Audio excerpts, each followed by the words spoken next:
Эрхэм сонсогч үзэгчдийн өдрийн амар амгаланга дахин айлтгая. Дэлхийн монголчуудын амжилт радио 88.3 за өдрийн хөтөлбөрийн зочны цаг маань эхэлж байна.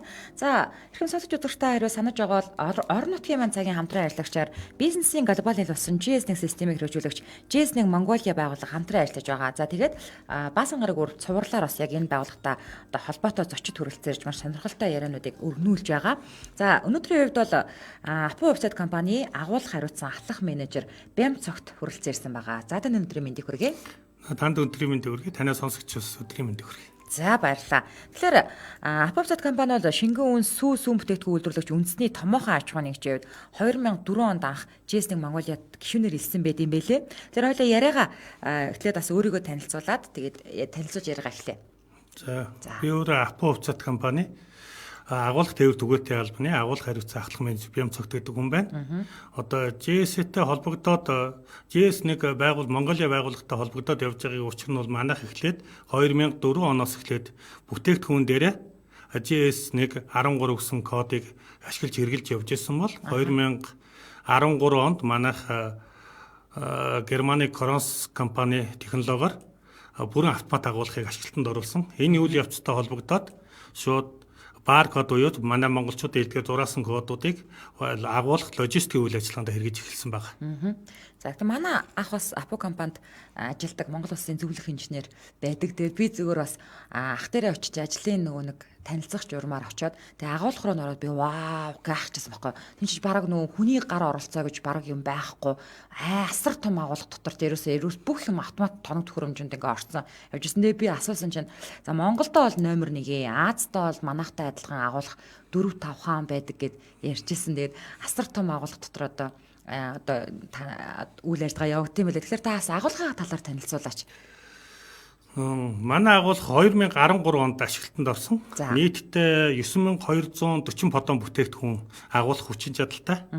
Тэгээд энэ агуулга маань бол ер нь 3 караны тусламжтайгаар бүх үйл ажиллагаа бол одоо та бидний ярих гэдэг сэдв болоод байгаа бааргууд зураасан кодын тусламжтайгаар бүх үйл ажиллагаа нь явагддаг. Эхлээд орлого авах мөн бүтээгдэхүүнээ захиалгын дагуу багцлах, тухайн ажилтны үйл явц бүтээгдэхүүнээ зөөвөрлөх болон машинд ачих бүх үйл явцууд бол бааргууд зураасан кодын тусламжтайгаар зураасан кодыг унших сканер буюу тоног төхөөрөмжөөр бүх үйл ажиллагаа манай ажилчид тэднийг бүрэн эзэмшсэн. Тэрнгээрээ бүх бүртгэлүүд явагдана гэсэн үг.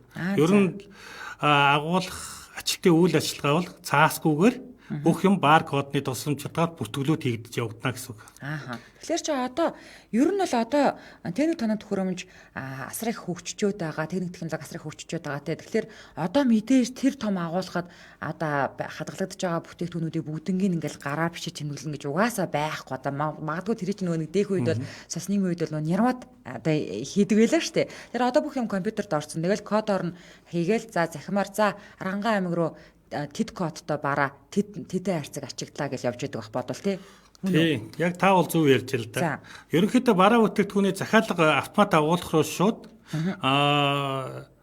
захиалгын программаас шууд автомат агуулгын WMS систем рүү шилжихэд бүх бүтээгдэхүүнүүдийн үйл ажиллагаа бол бааргууд буюу зураасан кодын тусламжтайгаар захиалга шууд автоматар биелэгдэнэ. Манай дээр бол эхлээд бүтэн подонтой бүтээгдэхүүнүүд гарахаас гадна тухайн захиалгад бол цуглуулгын бүтээгдэхүүнүүд, багцлалтын бүтээгдэхүүнүүд гарна. Тэднэр дээр бол манай багцлагчаар бас өөрсдийн эзэмшсэн сканер уу гар төхөөрөмжийн тусламжтайгаар хаана ямар бүтээгдэхүүн байна, тэндээс хэдийг авах уу гэдэг бүх захиалгууд нь бол гар сканер уу гар компьютерийн тусламжтайгаар бүх үйл ажиллагаа явуулаад тэгээ байршлын кодуудаар тухайн бүтээгдэхүүнийхээ цуглуулга хийгээд тэгээд харилцагчийн захиалгыг шууд бүр бүтэн иж хүрдлээр нь хангах хуцаар ажилладаг. Энэ бүх үйл ажиллагаа бол одоо бидний яриад байгаа GS1 128 гэсэн агуулгах логистик хэрэгэлдэг зураасан кодын тусламжтайгаар явуулдаг юм аа. Зөв. Тэгэхээр та сая ярианыхаа ихэнд ингэж дурдлаа штэ. 2004 онд манайх одоо зураасан код буюу бар код одоо 13 гэж байсан бол одоо 28 болчиход штэ 128. Энэ хоёрын юугаараа ялгаатай? JS13, 14 гэсэн кодуудыг манайх хэрэгжилж ирсэн. За. JS13 гэдэг нь зүгээр бүтээгдэхүүний код. За. Бүтээгдэхүүний код. 14 нь болохоор JS14 нь болохоор жижиг савлгаатай бүтээгдэхүүнүүд гэдэг. Энэ хоёр бүтээгдэхүүний хоёр кодыг хэрэгжилж ирсэн бол JS128 гэдэг маань агуулгах буюу логистик, тээвэрлэлтийн үйл ажиллагаанд хэрэгдэг код байгаа. Зөв. За тэгэхээр та одоо чинь бүр 18 жилийн ажлын туршлагатаа за энэ агуулгыг бүр ингээд анх бүр нөө автомат болохоос нь өсвөлэл яг ингээд бүх төсөл мөсөл дээр нь ажиллаж байсан үний хувьд бас яг тэр нөө одоо хүмүүст магадгүй сонирн байж болно шүү дээ. Анх яаж одоо бараа бүтээгдэхүүнээ ингээд ажилт хийж явдаг гэсэн чинь одоо бол ямар болчиход байгаа юм те. Энэ талаараа бас жаахан хуучин бол өгүүлээч. Сонирхолтой хэлэхэд бол 2013-аас өмнө бол бүгд гар агуулгатай байсан тийм. Одоо Монголын нийт аж ахуй нэгжүүд бүгд л гар агуулгатай байгаа. Гар агуулгах дээр байдаг бэрхшээлүүд их л дээ. Тэнд байж байгаа зай багтаамж нь ямар байгаа вэ тийм ээ. Тэгэхээр тухайн бүтээгдэхүүнийг гаргахад тухайн бүтээгдэхүүний зай ашиглалтыг сайжруулахын тулд тухайн бүтээгдэхүүний цуглуулах хийхэд тохиромжтой хэлбэрээр агуулгын тавиуруудыг байршуулах байх ёстой. Нервууд маань бас тухайн бүтээгдэхүүний хугацааг нь бас хянжаах ёстой тийм ээ. Тэгээд эхэлж авсан бүтээгдэхүүнээ аваачаал нааталт нь хурааж байгаа сүүлд авсан бүтээгдэхүүнээ бас нааталт нь хурааж байгаа явж итэл нөгөө бүтээгдэхүүнээ мартаад гаргацсан тохиолдолд нөгөө хугацаа дуусах бүтээгдэхүүн сүүлд нь нөгөө лангууны цаанаас тавиурын цаанаас гараад ирдэг тийм бэрхшээлүүд бүр наад захын жишээнүүд бол байж байгаа л да. Одоо автомат агуулгаас шилжснээр бол тухайн бүтээгдэхүүнүүдийг бол одоо FIFO юу төрүүлж гаргах зарчим байна тийм ээ. Ямар бүтээгдэхүүнийг хэдийн үед гаргуул тохиромжтой тухайн гэрээт аж ахуйнууд маань ямар бүтээгдэхүүнийг одоо хүлээж авах захиалга өгж байна. Зарим газрууд бол хол аймагуд бол бас хугацаа нь бол арай сүүл дуус бүтээгдэхүүний захиалгуудаа өгөх зэрэг юмнуудаа бол бид нар автомат агуулгатай шууд тохиргоо игээ явуулдаг учраас нөгөө тохиргооныхаа журмаар нөгөө баркод буюу зураасан кодын тусламжтайгаар шууд цуглуулга буюу захиалгууд хийгдээ явуулдаг учраас тэнд бол аюулгүй бүтээгдэхүүнүүд харилцагчдаар очиход тохиромжтой байна гэсэн. Тэгэхээр одоо өөрөөр хэлэх юм бол одоо танад ажиллаж байгаа хүмүүс бол шууд кодоор нь хөөгөл бүтээгдэхүүнүүдэд хөөгөл явуучих нь шүү дээ тий. Одоо ингээд зураасан код гэдэг тэгэхээр манайхан бол одоо ойлгож байгаа шүү дээ. За мэдээж 86 бол Монгол улс үйлдвэрлэсэн бол ойлгомжтой. За дараагийнх нь болохоор танай компани код байдаг баг. Тэр нь 128 юм байна тий. Компани код байна. Дээр нь 128 гэдэг маань дотор олон янз л да. За. Тий 128 маань ерөөсөө агуулгах логистикт хэрэгэлдэг үндсэн код. За. Тэр дотроо бид нар бол агуулгах дотроо багцлалтын үйл ажиллагаанд хэрэглэх, үйлдвэрлэлийн үйл ажиллагаанд хэрэглэх кодууд нь бас бид нар өөрсдөө хийж өгнө л дээ. Тухайн кодууд дээр юу байдаг вэ гэхээр зэрэг одоо жишээ нь үйлдвэрлэлээс ирж байгаа бүтээгдэхүүн дээр бол ямар бүтээгдэхүүн байх вэ? Нэр төрөл нь, савлгаа нь ямар байна те? Хайрцагтай юу, пакеттай юу, авдартай юу гэд. Тэгээд дээр нь хэдээр савлагдсан те? Тэгээд аль үйлдвэр дээр үйлдвэрлэгдсэн тэр ээлж нь гэд. Тэгээд тухайн бүтээгдэхүүний үйлдвэрлэсэн хугацаа, дуусах хугацаа гэд мэдээллүүдийг багтаацсан байж байгаа. Тэр кодон дээр байж байна. Өөрөөр хэлэх юм бол ерөөсө тэр бүтээгдэхүүний бүхэл мэдээллүүд байж байна гэсэн үг. Энүүнтэй холбоотой бас нэг жишээ дурдахад бол одоо Апо Уцат компани ISO 9001 2015 гэх чанар удирдлагын тогтолцооны менежмент хэрэгжүүлэгч компани. Дээр нь ISO 22000 гэдэг хүнсний аюулгүй байдал гэсэн менежментийн удирдлагын тогтолцоонуудыг бол хэрэгжүүлэгч байгуулдаг.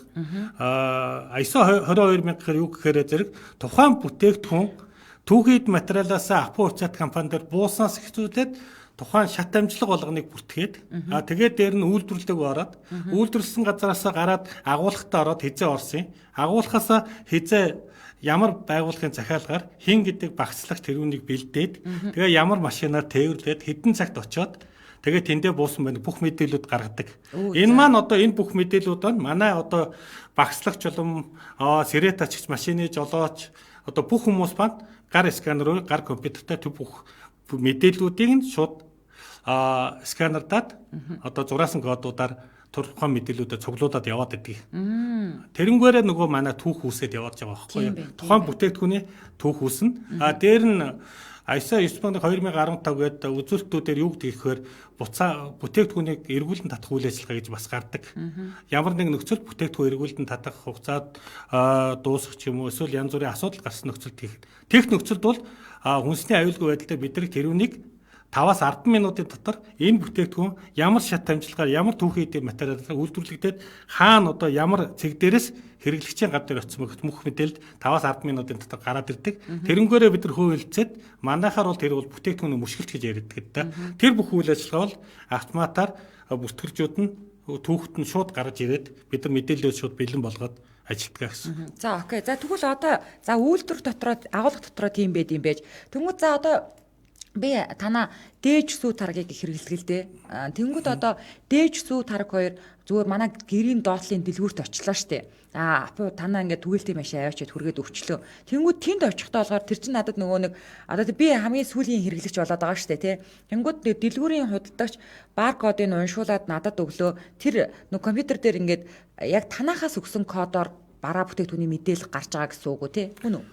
Тэр бүтээгдэхүүний тэр бол ерөөсөө бид нар мэдээлэл шууд гаргахтаа тухайн нөгөө нэг 128 код чинь манай дотоод үйл ажиллагаанд хэрэглэгдээ явчихна. За. Тэр маань салбарлаад яг тэр бодонтой бүтээгдэхүүн ямар аж ахуй нэгжүүд очиж вэ гэдэг нь нөгөө багцлалтын үйл ажиллагаа буюу нөгөө захиалга биелүүлэх явцад гарч ирж байгаа. Бүтээгдэхүүн дээр ямар бодонтой, ямар бодооны дугаартай бүтээгдэхүүн дээр хин гэж багцлаж чад ямар аж ахуй нэгжүүдийн бүтээгдэхүүнийг тэнд тэр бүтээгдэхүүнээс авч одоо захиалгын биелэлтүүд хийсэн бэ гэдэг бүх мэдээлэлүүд гараад ирдэг байхгүй.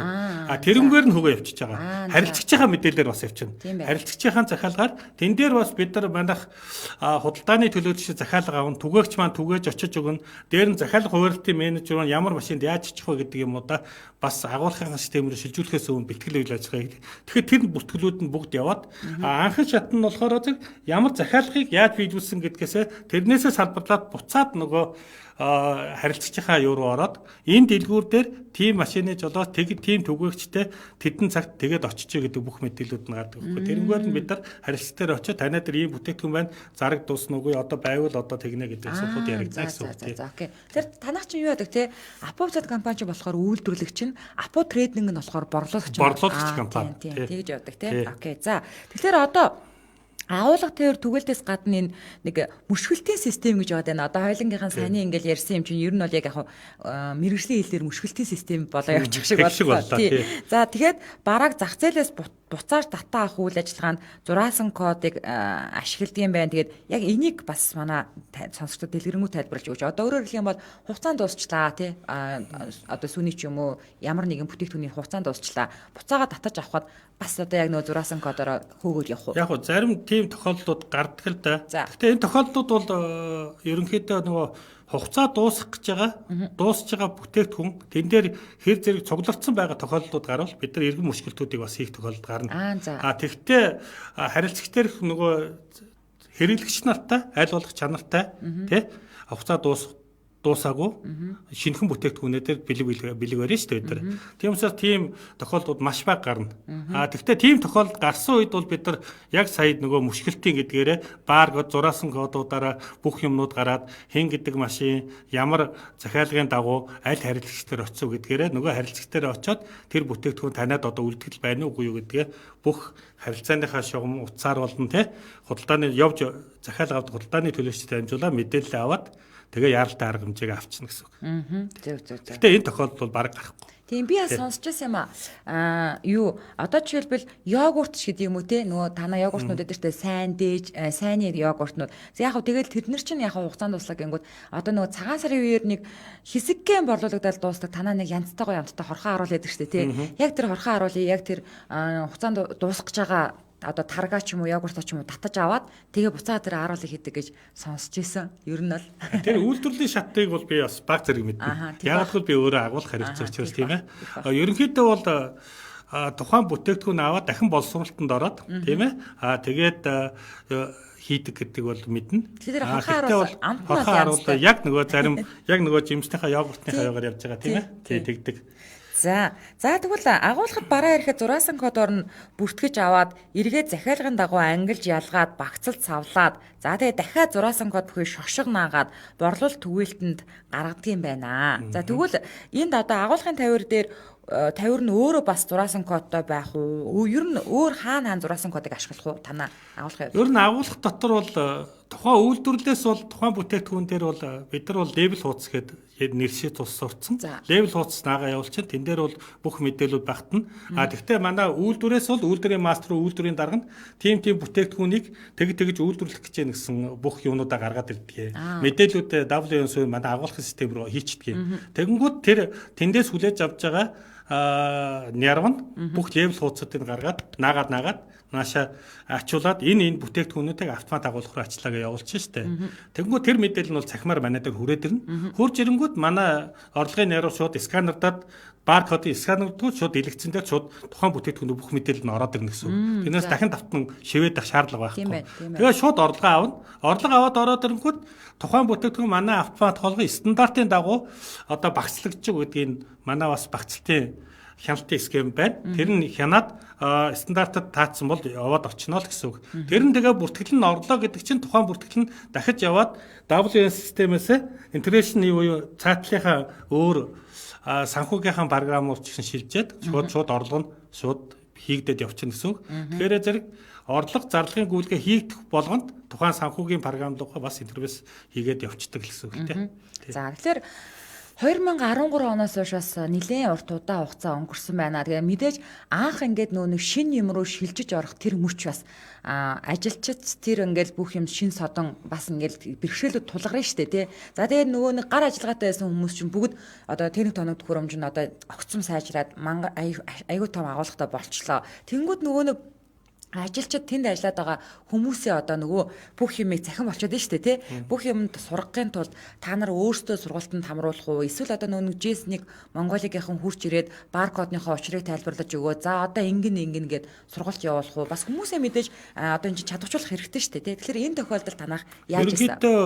Энэ баркодыг зураасан кодын юуг бол анх шатны мэдлгүүдийг бол манай ахлахууд болон хариуцж байгаа хүмүүс JS-нэгээс бол Монголын байгууллагаас бол зөвлөмж өгсөн. Дээр нь гол нь зөвлөмж өгөхөөсөө гадна энэ баркод бол бусад олон улсад хэрэглэгддэг учраас энэ баркодыг зөвхөн эрхийг авчаад тухайн баркодыг яаж ашиглах уу? Яг энэ WMS энэ програм дээр агуулгынхаа програмд яаж хэрэглэх үү гэдгээ тухайн нөгөө манай хэрэгжүүлэгч байгуулагч буюу Германы Коронс компани шүү дээ. Тэрний технологи хүмүүс нь өөрсдөө бидэртээ сургалт явуулаад. Тэгээд дадлага яг гол удирдах хүмүүсээ бол бид нар Германд очиж нэлээд хэдэн удаа очиж бид нар очиж сургалт хийн. Дээр нь нөгөө туршилтын нэг хугацаа угсралтын бүх үйл ажиллагаа Германы мэргэжлэгчнүүдтэйгээ цуг ажиллана. Тэр маань бас сургалтыг зохион байгуулад яг чиглэлд багцлтынхын ингэн ажилтныхын ингэн орлогынхын ингэж гэх юм уу те бүх үйл ажиллагаануудыг бас зөвөрлөж явж байгаа. Зөв. За тэгвэл одоо хүнсний бүтээгдэхүүний зураасан кодыг хэрэглэснээр бүтээгдэхүүний чанар, аюулгүй, найдвартай байдлыг хангаж байна гэж ойлгож болох уу ер нь? Ер нь тухайн бүтээгдэхүүнүүд ямар үе шатаар яагаад явж гин гэдэг үе шат маань ерөөсөө л одоо энэ чанарын удирдлагын тогтолцооны зорилтуудтай байна яг нийцэж байгаа байхгүй оч үе. Тэр бүтээгдэхүүнүүдийг авахын тулд одоо бол хэн нэгэн хүн янз бүрийн бүтээгдэхүүний түүхий түлээж аваад ч юм уу те янз бүрийн байдлаар сөрөг үр дагавартай үйл ажиллагаа явагдахгүй. Тэнд бол бүх юм бүртгэж байгаа. Учир нь цаанаасаа ямар сертификаттай ирэх ёстой бүх шаардлагууд нь байна тийм ээ. Ямар шат хамжлагыг дамжих уу тэр болгоно бүртгэлжүүлээ явж байгаа учраас бол мушкилтөөр бол хариуцлагын тогтолцоог давхар явах учраас тэнд бол алдаа гарах асуудал байхгүй л гэж байгаа. Тийм. За тэгэхээр аливаа юмны үр дүн их сайхан байдаг шүү дээ. Тэгээд одоо нэг том шатанд хүрлээ дараагийнх руу ингээд бид нар аль болох ахичаадаг ялангуяа том аж ахуйн нэгжүүд Апple компанийн хувьд бол одоо Монголд монопол ганц шингэн хүнс үйлдвэрлэгч болчихлоо шүү дээ. Тэгэхээр танай компани цаашдын зорилго тэгээд цаашид ер нь ямар ажлууд хийхээр төлөвлөж байна? Яг мэдээж энэ зураасан код тал дээр те яагад бол энэ маань өөрөө бүтээгдэхүүний аюулгүй байдал за тэгээд нөгөө цаг хугацаа бүх юмд ашиг тустай байгаа учраас те. Тийм зураасан кодын ач холбогдлуудыг бас нэг сайхан дэлгэрүүдэд хэлээ л да би. Яагад бол бид нар одоо зураасан кодуудаар тухайн агуулгатаар орлого олж ирэхээс өглөөлээд тэгээ санхүүгийн програмууд шилжих дээр нь багцлтын үйл ажиллагаа бүх манай ажилчдын юм үйл ажиллагаа болгоно гүйцэтгэл болгоно зураасан кодын тусламжтайгаар нөгөө тухайн бүтээгдэхүүний хаана ямар байрлсан байна байршлын кодуудаар нь явж байгаа шүү дээ. Тэгээ тэр болгоноо бүтгээд явна гэсэн тухайн хүн аль нь хэр зэрэг их ажил хийж байна те ямар ажлын гүйцэтгэлтэй байна ямар хийснээр их ажлын гүйцэтгэлүүд явж байгаа гэдгийг хянахад бас явна. Дээр нь тухайн бүтээгдэхүүн автомат агуулгах дотор нөгөө манай түгээгч он хүлээгээд харж байхдаа миний бүтээгдэхүүн одоо захиалга нь хаана явж байгааг нь шууд дэлгэцэн дээр таних одоо яг багцлагдаад одоо кранаар бууж ирж байна тий багцлтын хэсгээс одоо ачтын хэсэг рүү бууж ирж байгаа бүх юмнууд хяналтаар явагдаж байгаа гэсэн үг. Тэрнгээрээ бүх үйл ажиллагаа нь хянагдаад явна. Тий. Зөв. Цаашдаа бол бид нар ерөнхийдөө манай дээр энэ автомат агуулгахаас гадна 2-3 гар ажиллагаатай агуулгууд байгаа. Тэгээд тэр гар ажиллагаатай агуулгах дээр бид нар энэ баркодынхаа үйл ажиллагааг нэвтрүүлээд яг энэ автомат үйл ажиллагаа явагдахгүй ч гэсэн бүх тэр тэн дээр явагддаг одоо менежментийн бүх үйл ажиллагааг тухайн агуулгууд дээр нэвтрүүлээд бүгдийн нөгөө нэг ажилчид маань падаан юм уу хүлээн авах падаан юм уу хараад явах биш тийм ээ гар сканераар мэдээллүүдэд дандаа цахимаар үйл ажиллагаа явуулах системд шилтгэхэд бэлтгэл ажиллагаа хангаа явж байгаа. Таны утсуу тий. За холдуулаад ч нэмэргүй хаа унтраасан дээ. За ойлголоо. За Улаанбаатар хотод маань 16 цаг 35 минут болсон. Яг энэ цаг мөчид манай шууд эфирийн утас 77 38 83 утас маань нэгдлээ. Тэгэхээр магадгүй одоо яг энэ агуулга тээвэр түгээл буюу мэдээж логистикийн үйл ажиллагаанд зураасан кодыг хэрэгжүүлж байгаа талаар ярилцж байгаа учраас сонирхож байгаа бас жижиг аж ахуйн нэгжүүд ч юм уу те хүмүүс байх юм бол шууд эфирийн утсаар холбогдоод асуух боломжтой. За мэдээж үзэж байгаа үзэгчдээс тэгэл бичих хэсэгт буюу комент бичих хэсэгт асуулт асууж орж ирэх боломжтой байгаа.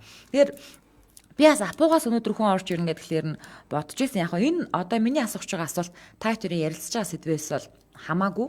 Гэхдээ та дээр бас нөгөө шийдвэр гаргах төвшний хүмүүс бол бас биш. Гэхдээ зүгээр яг иргэн хүнийхээ хувьд ярих гэдэг нь л та. Одоо сүүлийн үед ням гарагт одоо арх согтруулах ундааны зүйл худалдаа болох уу? За эсвэл нөгөө нэг ийм санал асуулга яваад эсвэл одоо энэ шингэн үнсийг одоо борлуулалтыг багасгах ч гэдэг юм уу те ер нь нэг иймэрхүү яриа гараад байгаа. Зүгээр миний бодлоор ямар нэг юм одоо бид нар ч нөгөө 90 оны картын бараанд ороход айл болгонд яадаг байлаа да те энэ үнэс үүдэлтэйгээр шаг гэл гарч ирдэг те нэг сөрөг үр дагаврууд маш ихтэй юм шиг санагддаг. Миний бодлоор зүгээр энэ алкогольны хэмжээг багасгаад тэр нүүн хүмүүс нь уугалдэ тэнгүүд тэр чинь ямар ч нүг согтруулах юм багассан учраас соёлтой хэрэглээ болоод явчих юм болов уу гэж би зүгээр боддог байхгүй. Та энэ тал дээр яг одоос магадгүй үйлдвэрлэл та хоёр хүнсний технологич биш. Гэхдээ зүгээр та яг Апple компаниас 18 жил ажилласан хүний хувьд юу гэж бодож байна? Иргэн хүний хувьд. Ерөнхийдөө хонхийг цөөрүүлнэ гэдэг ажиллагаа бол явж болно тий. Тэр бол болно. Бид нар бол одоо сар болгоны 9 сарын 1-нд бол согтууруулгандаа хөдөлдөхгүй гэж байгаа шүү дээ. Тэн дээр нь одоо ням гараг маань нэмэгдэх гээд ах шиг байна тийм ээ. Гэтэ хүмүүсийн хэрэглээ бол зохистой хэрэглээ гэж байх хэрэгтэй, ухаалаг хэрэглээ гэж байх хэрэгтэй. Тэгээ хаана хизээ яаж хэрэглэх вэ гэдгээ хүн болох хэрэгтэй. Одоо бол бид нар зөвхөн нөгөө бүтээгдэхүүнтэй нь биш тий. Хүмүүсийн одоо соёлын төвшөнтэй нь л одоо бас сурталчилгаа хийх тэр асуудал дээр л явах бах. Манайх ч гэсэн бас ерөнхийдөө үйл ажиллагаа явуулахдаа бол энэ ухаалаг хэрэглээ, соёлтой хэрэглээ гэдгийг нэвтрүүлэх хандлага маркетинг борлуулалтын бол давхар хүмүүс төр давхар үйл ажиллагаагаа явуулдаг л да. Зөв. За дахиад танай компани бас эко компани гэж явдаг. Яг тэгэхээр зэрэг би мэднэ одоо танайхаа ашигласан ус буюу саарл усаа те эргээд одоо нөгөө нэг энэ одоо хотынхоо бас өнгө үзэмжинд нэмэр оруулахаар ингээд ногоон байгууламжийг сайхан услаад явж байдаг шүү дээ те. Энэ талаараа бас та мэдээлэл өгөөч. Энийг одоо мэдгүй хүмүүс зөндөх байгаа шүү дээ. Манай дээр бол эко үйл ажиллагааг бол байр дэвждэг. Ногоон дэлхийгээ хайрлаа гэдэг үрээтэй бас тийм. Нэлээ олон үрээтэй тэр дотроос бас нэг үрээтэй. Энэ дээрээ бол бид нар болохоор зэрэг үйлдвэрлэлийн дахин ашиглалтын усаа саарл усаа бол тухайн үйл ажиллагаа талбайгаах бас тэр хавангуул дүүргийнхаа тийм соёлжилтын үйл ажиллагааны тэрэн дээр бас давхар хэрэглүүлэх дээр нь одоо өөрсдийнхөө хэрэгдэг машин тэрэгэн дээр цэвэрлэх угаах үйл ажиллагаа шүү дээ. Тэндээ бас тухайн саарл усуудаа хэрэгэлдэг. Дээр нь бас манайх бол CO2-а багасгах үйл ажиллагаа бас давхар хийж байгаа. CO2 гэдэг нь нөгөө машинаас гарч байгаа хар утаа шүү дээ, тийм ээ. Тэр үнийг айл бол багасгах машин дээрэгнээ цаг хугацаанд нь урсгал засваруудын нэг дээр нь одоо айл болох тэр CO2 их явуулахгүй хэмжээнд тэр бүх үйл ажиллагаагаа чиглүүлж ажиллаж байгаа. Нарийн юмнуудыг манай инженер техник ажилтнууд бол их сайн мэдж байгаа. Миний ерөнхий мэдээлэлээр бол гол ихвчлэн ийм үйл ажиллагаанууд л нэвтрүүлж явж эхэлж байгаа да. Зөв. Тэгэхээр одоо нөгөө бас нэг зүгээр нь хүмүүсийн сонирхол татгууц гэдгээр нь би яриад байна л та. За өглөө болгон одоо яг нөгөө нэг юу гэдэг гэрээтэй байдаг фермерүүдээс ч сүүгээ ингээд очиж аваад тэгээ шинэхэн сүүгээр одоо танах юм бүтээгдэхүүн хийж байгаа штэ. А тэнгүүтээ эргүүлээд нөгөө нэг танахаас одоо ингээд хүмүүс ингэдэг байхгүй. Яна тэр апогийн тэр нөгөө нэг шаарын ингээд авчих юмсаа малдаа өхөрдөө идүүлчих юмсаа ингээд тэгээ тэрийг бас их олдгүй юм шиг үлээ. Тэгээд зүгээр тэрийг яадын эргүүлээд нөгөө нэг гэрээт тэр фермерүүдтэйгээ өвчт юм уу? Тэр яагаад тийм хүмүүс ингээд тэн дээр алаан болоод идэв. Тэр бол яа харахгүй. За. Таны хийж байгаатай яг нэг санал нэг. Яагаад тэгэхээр нөгөө нэг бид нар чинь бас тухайн хүмүүстэйгээ нэг жилийн хугацаанд тогтмол ажиллахыг тий хичээж штэ. Тэгэхээр гэрээндээ заахтаа бол тухайн сүү нийлүүлэгч нартай давуу ирэх болгоно тийм ээ. Тухайн сүү нийлүүлэгч хичнээн хэмжээнийг авахд бол тэр давуу ирэхээр өгдөнө гэдэг юм аа. Гэрээндээ заагаад өгчдөг юм байлээ. Манай сүү компани, дээри компани тусдаа штэ. Тэгээд тэрийг явуулахын тулд бас жилийн турш үйл ажиллагаа гэрээндээ харилцан туслах үйл ажиллагаа гэдгээр л тэднэртээ давуу ирэх өгдөг учраас баг нөгөө PM-ний шаар, спиртний шаар гэдэг хоёр тустай байдаг. Тэгтээ бол яг хөө PM-ний шаар нь илүү хөөрөгөжтэй байдаг юм шиг үлээ. Тэр нь болохоор яг нөгөө зорилтод тий түншүүд рүүгээ явдаг учраас бол гадагшаа чиглэсэн үйл ажиллагаа баг байхгүй. Өвөлдөө бол тэд нар маань аваад нөөцлөөд дээр нь нөгөө мал аж ахуй шин тэжээлтэй одоо юу яах юм те даршилсан шин тэжээлтэй тэжээлсэн мал чинь дараа жил нь одоо 100 бидэртээ сүү их харин байна. Тэрнгээрээ манай бүтээгдэхүүн маань чанартай тий хэрэглэгчтэй хангасан сүүгээр натраа сүүгээр хэрэглэгчээ хангахын тулд бид нар харилцан түншийн гэрээгээр ажиллаж байгаа юм дээр л дээ. Зөв. Тэгэхээр одоо агуулах гэснээс нэрээ одоо танах чинь ингээд сүүчин тустай байгаад штэ тий. За мэдээж нөгөө шингэн хүнс маань бас ингээд тустай байгаад байгаа. За тэнгууд яг борлуулалт хийдэг апо трейдинг чинь бас тустай байгаад байгаа штэ тий. Яг апогаасаа нилээ ийшээгээ яваад байдаг штэ тий. Тэр нөгөө агуулах маань нэг вэ нү? Эсвэл тусдаа одоо сүү дээр тусдаа яг шингэн хүнсэн дээр тусдаа агуулах байгаад байна уу? Яг тэрний зохион байгуулалт нь ямар байд юм бэ? Ерөнхийдөө Апо уцаа компани бүтээгдэхүүний агуулах бол манай дээр төвлөрсөн байна. Тэгээ манай дээр төвлөрсөн. Манайхыг бол одоо автомат агуулах апо логистик төвгээд байгаа шүү дээ. Тэгээ дээригийн бүтээгдэхүүнүүд бол бас манай дээр. Тэгтээ дээригийн бүтээгдэхүүн чинь бас онцлогтой. Богино хугацаатай тэгээ хадгалтын нөхцөл өөр. Тэ одоо хүүтэн сэрүүн нөхцөлд их байх бүтээгдэхүүнүүд бол тэндээ нөгөө хөргөгчтэй тэ тэр тусдаа зориултаа агуулхтай байлгана.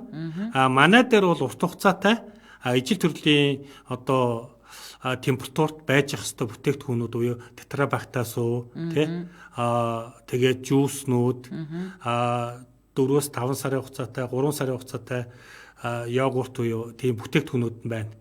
Богино хугацаатай одоо чанарын шаардлагыг заавал богино 7-оос 14 хоногийн хугацаатай ч юм уу тэгээд бүр нэг ийм хөргөлтийн систем байх хэвээр бүтээгдэхүүнүүд бол үйлдвэрийнхээ агуулгад байж байгаа явдаг. Тэгээ манад хадгалуулаад тэг бүтээгдэхүүнээ эргүүлэн татаж авч тухайн бүтээгдэхүүнд нийлүүлээд захиалгын дагуу нийлүүлдэг гэсэн үг. Зөв. Тэгэхээр танахаас одоо бас нөгөө бүх түгээлтүүд нь явдаг гэсэн үг байна шүү дээ тий танахаас. Ерөнхийдөө Апогийн бүх түгээлт явна манай дээрээс. Апо уцаа компани бүтээгдэхүүний. Дээр их бол тусдаа түгээлттэй. Зөвхөн манай дээр бүтээгдэхүүнээ хадгалуулчаад тухайн бүтээгдэхүүнээ эргүүлж өөр дээрээ татаж өөрийнхөө агуулгатай төвлөрүүлээд тэн дээрээ нөгөө өөрийнхөө хөргөлтийн агуулгад байдаг бүтээгдэхүүнд нийлүүлээд захиалгаа нэг болгоод явуулна. Захиалга түгээлт нь бол тусдаа явж байгаа гэсэн үг тийм дээр ирнэ. Зөвхөн манай дээр бүтээгдэхүүн урт хугацаатай манай агуулгад хадгалж болох стандартын дагуу хадгалж болох бүтээгдэхүүнээ хадгалуулаад буцаан татаад захиалгаа биелүүлнэ гэсэн үг л дээ. Зөв. Сайн алгалаа. За ерөнхийдөө та хоёрын ярилцах цаг маань дуусах тийшээ андаал байна. Гэд магадгүй би танаас одоо асуугаагүй үлдсэн те та нэг энэнийг л нэг ярьчихсаа ингээд бодоод ирсэн чи би тэрийг асуугаагүй өнгөрсөн байж болно шүү дээ те. Тэгэхээр энийг үлдсэн 5 орчим минутыг бас танд үлдээж байна.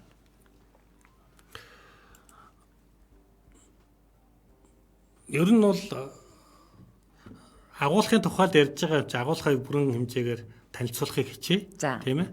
Одоо тэгээд манай ажилчид хүртэл одоо 2013 оноос хойш 7-8 жил ажиллахтаа бол одоо Монголд одоо ганцхан байсан тэр чигээрэл байж байна. Одоо манайх шиг агуулгах гараагүй. Тэрнгээрээ манай ажилчид байнга бахархаж явдаг.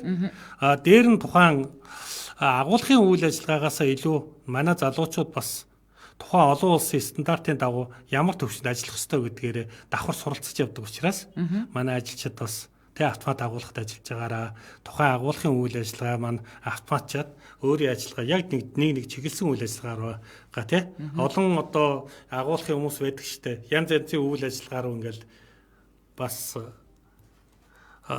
юу агуулга гэдгээрээ зэрэг тийчний юм доор ороод энд ч бас нэг өөр бүтээгдэхүүн рүү ороод идэг юмнууд зөнтөө байдаг л дээ. Автомат агуулга гэдэг бол тухайн яг хийгсэн үйл ажиллагааг яг тэр хүндээ зориулаад яг тэрэнд бүртгэлжүүлээд явж байгаа учраас бол тэр явна. Дээр нь тухайн бүтээгдэхүүнийг гаргахдаа хүнсний аюулгүй байдал буюу нөгөө 22,000 ISO бүх чанарын шаардлагуудыг хангахын тулд тухайн бүтээгдэхүүн ямар төвшөнд хадгалагдах вэ? Харилцагтэр хизээ очих ёстой. Одоо энэ бүтээгдэхүүн хугацаа дуусах төгчөөл бид нар ямар арга хэмжээ авах вэ? Энэ дээр гээд бүх юм дээр гаргадаг учраас хэрэглэгчид чанартай шинэхэн бүтээгдэхүүнийг л очиулахын тулд бид нар өнөөдөр энэ автомат агуулга гэдэг үйл ажиллагаа. Дээр нь бас хүний үйл ажиллагаа хөнгөвчлөнө. Дээр нь манайх шиг одоо 9240 подон бүтээгдэхүүн хадгалдаг агуулгыг бий болгохын тулд хичнээн хэмжээний газар хэрэгтэй. Хичнээн хэмжээний агуулга хэрэгтэй. Тэр дотор хичнээн хэмжээний хүмүүсийг ажилуулах хөв гэдэг үйл ажиллагааг бол их цомхон хэмжээнд дээр нь стандарт олон улсын стандартад нийцүүлж гаргасан учраас энэ бол маш ашигтай хөлбөр.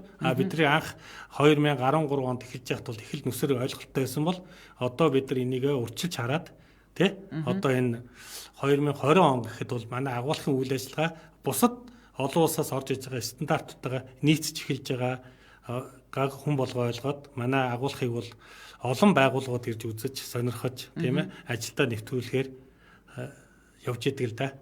Тэр одоо би яг надад ч асуух гэсэн. Олон байгууллага очиж танахаас туршлага судалт юм байна. Гэхдээ судлаад бас тэр том хэмжээний Монголдо ганц байдаг, Азад 4-5 хүн байдаг энэ агуулгыг бас тавих юу ч юм. Гэхдээ зүгээр яг хувь хүмүүс ямар энэ хоёр ямар яасан сүрхий том агуулгын тухай яриад байна. Тэгээ дотор нь яаж үйл ажиллагаа нь явагдсан бол гэж сонирхчиж болно шүү дээ. Тэгэхээр хүмүүст энэ юу гэдэг нээлттэй юу эсвэл хаалттай байд юм уу яа дээ. Очиж үзэж сонирхол үзэхэд бол нээлттэй. Одоо Монголд байж байгаа технологийн их том өөрчлөлтүүд, том үйлдвэрийн аж ахуй үйл ажиллагааг бол танилцуулахад бид нар нээлттэй шүү дээ. Тэрийг туршлага хуваалцах, агуулгах танилцуулалт нээлттэй. Манай Афуу уцаадганд харилцаа инновацийн газар гэж байгаа. Тэнд хүсэлт гаргачдгийг. Тэгэнгүүт бид нар хуваарийн дагуу ерөөсөө хүмүүний хүсэлтийг буцаана гэсэн ойлголт байхгүй тий. Харин хизээ хүлээж авах тохиромжтой өдрөө манайх сонгох бах. Тэрнгөөрөө манайх нээлттэй бүх юмаа хэлнэ. Тэндээс заавал энэ том агуулгыг бариад байгуулад явхаасаа илүү тухайн үед дээр ямар орчин нөхцөл байдгийг агуулах гэдэг чинь тийм ээ. Ямар орчин нөхцөлд ажилладгийг, хүмүүс нь ямар мэдлэг шаардсан байх ёстой, ямар чадвартай байх ёстой. Тэр мэдлэг чадвар хоёроо нийлүүлээд ямар гүйцэтгэл тэн дээр явагдаад байна вэ тий. Тэгээд жижигхэн ч гэсэн юм баркодны үйл ажиллагаа JS1-ийн баркодыг авчираад хэрэгжүүлчихвэл манай бүтээгдэхүүнүүд хаана хэдийд ямар бүтээгдэхүүн байна тий. Тэрийг хизээ авсан бай тэр бүтээгдэхүүнээ тий. Хэдийд ирсэн байна. Эхэлж алигаа гаргамаар байна тий. Одоо манайх чи бүтээгдэхүүнээ гаргахтаа бол төрүүлж ирсэн ихстэй төрүүлж үйлдвэрлэх гэдэг бүх үйл ажиллагаанууд энэ төр маань програм дээр бүгд тусгагдсан учраас тухайн бүтээгдэхүүнүүд агуулгахдаа хугацаа дуусаад тоцорно гэдэг асуудал байхгүй. Бүх мэдээллүүд маань ил байдаг учраас маркетинг борлуулалтынхантай харилцаад ямар бүтээгдэхүүн ямар үйлдвэрлэлтэй байна, үйлдвэрлэлтэйгээ харилцаад одоо ямар бүтээгдэхүүний нөөц хэрэгтэй байна. Тэр бүх юмаа хоорондоо ярилцдаг учраас борлуулалт юу гэхээ мэднэ, үйлдвэрлэл юу гэхээ мэднэ, агуулга ямар бүтээгдэхүүн хадгалаа хэдийд гаргахаа мэднэ гэдэг шиг бүх гурвалсан одоо тулгын 3 чулуу шиг 3 нөхдүүд ажиллаж байгаа учраас эрсдэл багтаа үйл ажиллагаа явуулдаг. Ята тэр үйл ажиллагаануудаас нүртэл хин энтэйгээ яг хуу бид нар ингээ ажлын уялдаатай явах юм байна. Тэгвэл бид нар өнөөдөр хугацаа дууссан бүтээгдэхүүн энэ агуулгатай байлгахгүйгээр чанартай бүтээгдэхүүнийг богино хугацаанд тэр хүмүүстэй аваачих юм байна. Тэр арган дотроос 100 арга байж хахад нэвтрүүлж байхгүй байж хахад нэг 10 20 тэр аж ахуй нэгжид юм уу 20-30% байж л байгаа байхгүй. Тэрнийхээ үйл ажиллагаа сайжруулах дээр бол тус тийм авах баха гэж. За ойлголоо.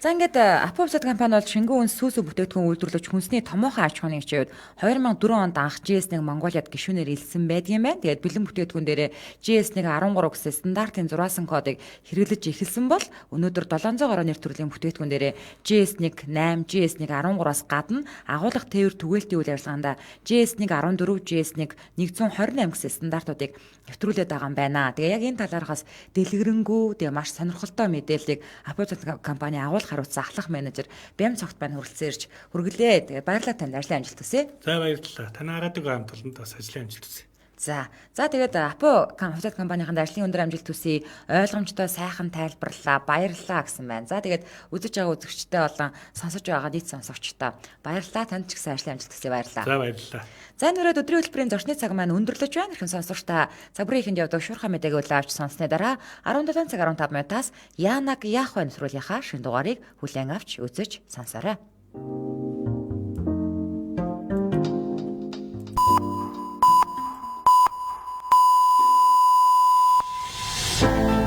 Зочнод радио 88.3